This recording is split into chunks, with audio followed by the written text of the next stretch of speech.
Vreau să nu. Întâi, cât pot, stau pe verticală. În faci orizontal. Îmi pare bine, mulțumesc frumos, Viorica. Numai noi tare bine ne-am împăcat amândouă.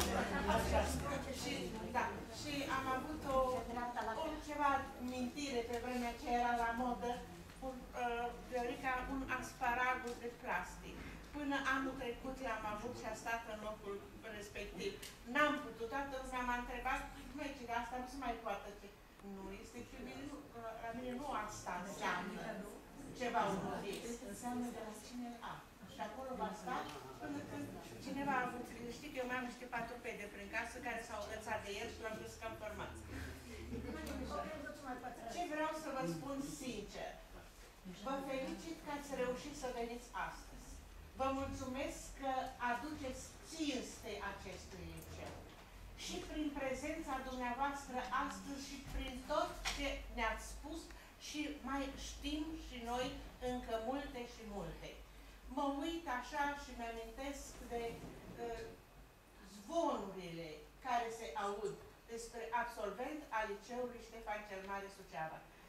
Cineva îmi povestea zilele trecute că a fost la București și a fost consultat de un mare neurolog de acolo, profesor, în sfârșit, cu nume și renume, și i-a spus pacientul, îi spune, zice, eu sunt din Suceava. Dumnezeu îi spune, și eu sunt din Suceava. Ciubotaru. Am făcut liceul la Ștefan. Și eu tot la Ștefan am făcut. Deci, așa mi-a povestit de voi, încât aveai impresia că tot ce este el astăzi, voi ați plătit. Da. Încât vă spun, adică asta este, asta mă bucură. Atunci când am avut posibilitatea să rezolv niște probleme în cadrul liceului, cineva de la o facultate particulară, nu spui numele că așa e politicos, din altă parte a venit să închiriez un spațiu pentru această universitate, facultate, nici nu știu cum să-i spun. Așa. Dar i-am închiriat o sală și nu știu ce, am urmărit evoluția problemelor și am rămas lampă. De ce? Din septembrie și până după Crăciun, toți s-au dat examene de corigență. Dar am spus atunci, eu sunt afară de studiu, dacă mă apuc să citesc o leacă dintr-o carte a lor, în aceleași condiții, fac și eu. N-am vrut să le mai închiriez spațiu. Am spus fără supărare. Acest liceu are un nume care eu nu vreau să-l plătesc cu nimic. Eu sunt unul dintre puținii, sau așa să spun cumva, care n-am făcut liceul la Ștefan cel Mare, n-am făcut la Doamna Maria, dar pentru mine liceul Ștefan cel Mare este un loc sfânt. De aici s-au ridicat foarte multe somități și ce m-a durut pe mine, parcă nu știu câți ani ăsta la început de an, s-a făcut la o emisiune la televizor ordinea liceilor, primul pe țară, al doilea pe țară până la 10. Cum se face și în alte domenii. Așa am așteptat, cu sufletul la gură, nu știu ce au vorbit despre alții, ca să aud odată și despre Ștefan cel Mare. Dar să știți că toți au impresia că acolo unde suntem noi, stă harta pe cui, harta țării pe cui, și putem să fim așa niște personaje foarte curioase și controversate, pentru că nu putem noi da niște rezultate precum cel din București sau cel din Constanța sau cel. Și am spus că nu știu ce trebuie de făcut, dar este păcat. Păcat că pe unde te duci găsești foarte mulți elevi, foarte multe personalități absolvenți a acestui liceu. Și referitor la faptul că fiecare și-a spus cumva și ceva din vârstă, am să vă spun și eu o pățanie de-a mea. Într-o zi mă întâlnesc cu cineva, în sfârșit, persoană cunoscută, și mă întreabă, tu câți ani împlinești anul ăsta? Zic că am împlinit deja 27. Uită la mine și zice, tu ești ca fasolea din poveste. Într-un an treci cu 10. Ai dreptate, numai că la anul împlinesc 37 și atât nu mai îmi convine. Atât de s-a ridicat mare. Așa încât mă bucur și mă bucur că sunteți aici. Mă bucur că mai există persoane care au în suflet respect și eu vreau să spun, mă străduiesc să am și încredere în viitorul învățământului. Mai mult de atâta nu pot să spun. Sunt într-adevăr diferențe mari între ce a fost și ce este.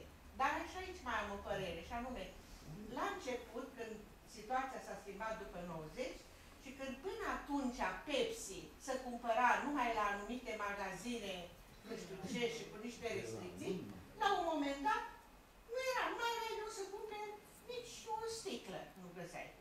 Și cineva mi se plânge că avea ziua copilului și n-a găsit produsul care era aproape hotărător pentru petrecerea respectivă. Și îi spun, stai, Leacă, ai răbdare. Asta e la început. Toată lumea se bate, toată lumea curăță și ea. Dar o să fie un timp când o să stea din nou în vitrină de data asta și nu o să fie așa de cumpărat. Așa și aici. Eu zic că niște lucruri s-au stricat foarte tare.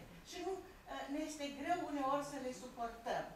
Și suntem și noi cu judecata și cu aprecierea alături de mulți.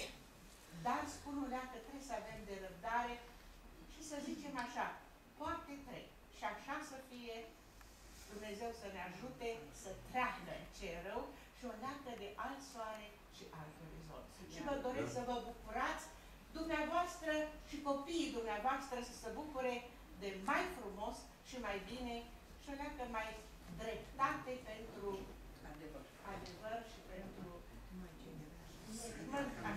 Mă scuzați că v-am ținut de poveste, dar să știți că fac așa, am fost învățată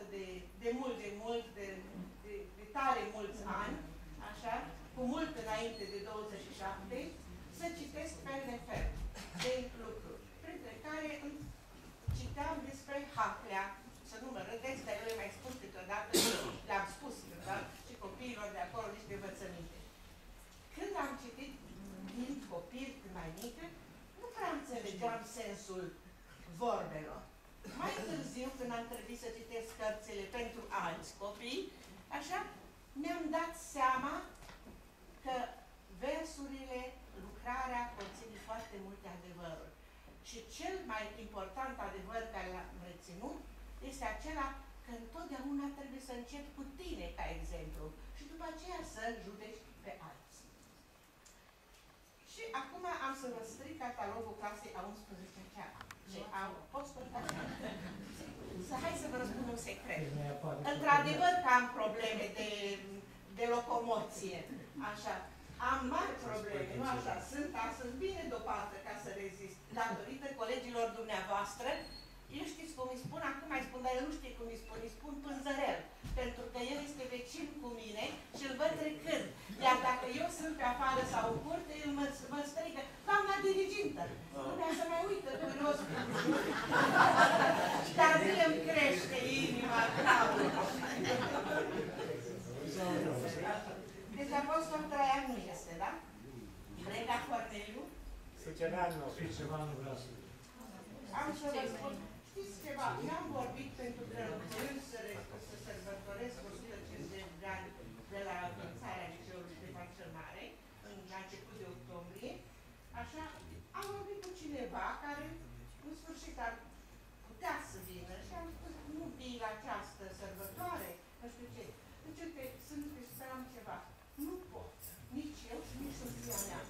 Când am fost la ultima întâlnire, nu știu de câți ani, și când am văzut câți lipsesc, cât sunt bolnavi, cât sunt necăjiți, cât sunt sfârșit, așa de tare m-a impresionat, eu vreau să-mi păstrez în imagine acei colegi veseli, tineri, frumoși, o colegialitate deschisă, neinteresată, nu știu eu cum așa, etajată după anumite criterii. Deci, iată, fiecare nu lipsește câteodată că nu vrea. Nu lipsește că nu poate să suporte. Deci eu după ultima întâlnire, nu știu câte zile, n-am fost om. Deci o completez pe doamna. Validează într-o săptămână, pe 11 septembrie, se face... Pe 11 octombrie. Septembrie. Octombrie, da. Așa că Vicky 4, stai jos.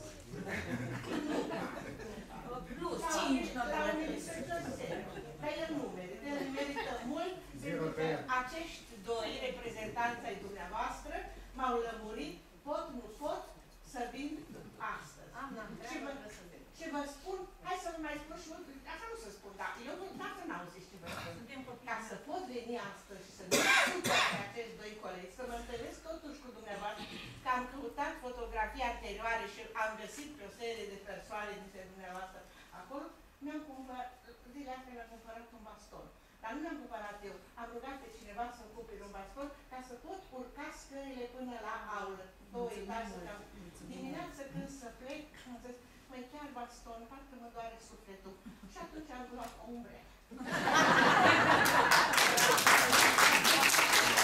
Un baston. Umbreala e tot un baston. Arătați.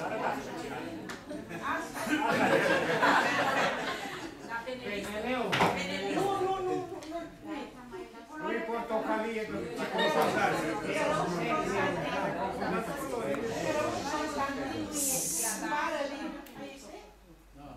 Roșu Constantin și cu Iacob, care era în cealaltă clasă, Nu, de clasa. au o problemă de familie acum. Ciubară Liviu, Nu a fost niciodată. Cocârlă Cornelia, Are un parastas în familie și în familie. Cosma Codruța. Bună ziua! Încep prin a vă spune că vă iubesc. Vă iubesc pe toți foarte mult și că mi-am dorit. Dar pe băieți mai mult decât. Nu! Acum nu fac diferențe. Adevărul e că așa e. Pe băieți am iubit întotdeauna mai mult decât pe fete și mi-am dorit să am băieți, ceea ce Dumnezeu mi-a dat. Dar să știți că pe fete le-am adorat și le ador și am 2 nepoate frumoase, una de 11 ani și una de 4 ani. Și am lucrat în învățământ și mulțumesc lui Dumnezeu numai băieți frumoși și tineri și fete adorabile și pe care nu totdeauna le-am înțeles, pentru că plângeau într-una ca și mine, de altfel și eu eram plângăreață, dacă vă mai duceți aminte, câteodată așa, dar asta e adevărul. Și, deci vă iubesc pe toți și am așteptat clipa asta foarte tare, pentru că la unele dintre aceste întâlniri nu am fost și vă rog, cum să spun, scuzați, da?